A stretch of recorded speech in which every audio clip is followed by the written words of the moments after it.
Olá, hoje a gente vai mergulhar num material bem legal que chegou pra gente. É um devocional, sabe? Com data para 26 de maio de 2025. Ah, que interessante. E qual o tema? O título é A Santidade de Noé, um contraste de fé. E, bom, ele faz parte de uma série maior, o Devocional 2025 da família Fé, Amor e Esperança. Contraste de fé. Já dá uma pista, né? Pois é. O texto em si começa super acolhedor, com uma saudação, um incentivo para a semana, o básico de um devocional, né? Sim. Mas o nosso foco aqui, o que a gente quer desvendar, é como essa fonte específica interpreta Noé, essa questão da santidade dele e principalmente da obediência. E eles partem de algum texto bíblico específico para isso? Partem sim. O ponto central é Hebreus capítulo 11, versículo 7. Eu até notei aqui, na NTLA, diz assim, ó: Foi pela fé que Noé ouviu os avisos de Deus sobre as coisas que iam acontecer e que não podiam ser vistas. Noé obedeceu a Deus e construiu uma barca em que ele e a sua família foram salvos.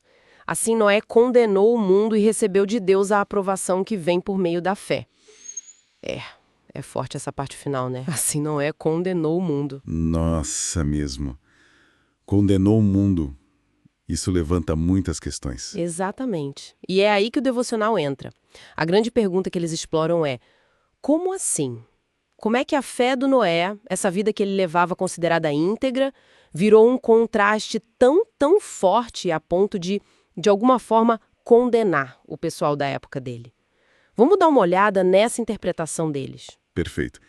Pelo que eu entendi, a ideia central que o devocional defende é que essa santidade de Noé não foi algo, digamos, passivo. Não foi só ele ser bom. Certo. Ela se manifestou numa ação muito concreta, né? E até meio estranha para os padrões da época, que foi construir aquela arca enorme por obediência a Deus. Sim, totalmente fora da curva. E essa obediência toda é o que o texto argumenta, acabou, tipo assim, jogando uma luz na corrupção, no jeito errado que a sociedade vivia, por contraste mesmo. Faz sentido?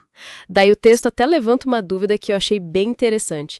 Essa condenação do mundo, que está lá em Hebreus, será que foi um julgamento direto de Deus, tipo uma sentença? Ou foi mais uma consequência quase natural da própria vida correta do Noé? Ah, entendi. Como se a luz dele, por ser tão brilhante, fizesse a escuridão em volta parecer ainda mais escura. Né? Exatamente isso. Não necessariamente que o Noé saiu por aí apontando o dedo, sabe? Sim, julgando. Isso. Mas que a própria maneira dele viver se tornou um ponto de referência tão diferente que meio que expôs o resto. A vida dele falou. Nossa, essa perspectiva muda um pouco a imagem que a gente às vezes tem, né? Bem didática. Manda aí. Qual é? Imagina uma sala de aula. Tem sempre aquele aluno super dedicado, né? Que estuda, se esforça e, pá, tira a nota máxima, atinge o padrão mais alto. Conheço o tipo. Então, o texto argumenta que mesmo que esse aluno fique na dele, não critique ninguém, não fale nada, o simples fato dele ter chegado naquele nível já mostra pela diferença quem não chegou. Entende? Entendo. O desempenho dele vira o padrão. Exato. Não é o aluno que condena os outros, mas o padrão que ele representa com o sucesso dele. A fonte sugere que com o Noé foi algo parecido. A vida dele era o 10. Puxa, essa imagem do aluno, ela ajuda muito a visualizar. Fica bem claro. Então, trazendo isso de volta para o devocional. A história de Noé vira meio que um estudo de caso, né? Sim. De como viver por certos princípios, no caso. Os princípios de Deus, como eles colocam. Pode criar esse contraste bem forte com o ambiente. A própria vida vira um testemunho. Silencioso, talvez, mas poderoso. Uma mensagem espiritual poderosa, né? Usando as palavras do texto. Isso. Mesmo que isso signifique, às vezes, ficar meio destacado ou até um pouco separado da cultura que está em volta. E aí a gente entra num ponto crucial, que o texto também toca, que é essa tensão, né? Que sempre existe, como é que você mantém sua integridade, seus valores, seja sozinho ou em grupo, sem acabar se isolando totalmente da sociedade, ou sem parecer que está julgando todo mundo. É a grande questão, né? Como equilibrar isso? E o devocional parece dar uma direção. Ele enfatiza que essa verdade de Deus, de essa fé, se manifesta mais nas ações, o Noé construindo a arca é o exemplo máximo do que necessariamente em ficar falando ou julgando. A vida dele, a ação dele falou mais alto. Interessante essa ênfase na prática, na ação. E falando em coisas práticas, o devocional não fica só na teoria, né? Percebi que no final ele traz uns pontos bem concretos. Sim, tem uma parte mais, digamos, operacional ali no fim.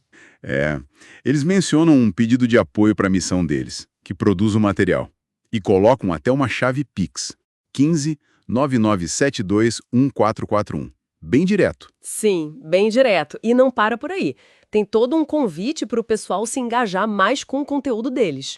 Como assim? Pedem para se inscrever no canal Felipe Vilela no YouTube, para seguir eles no Quai e para interagir mesmo com a postagem onde o devocional foi publicado, sabe? Curtir, comentar, compartilhar, o engajamento padrão de rede social. Ah, entendi. E também falam do devocional completo, né?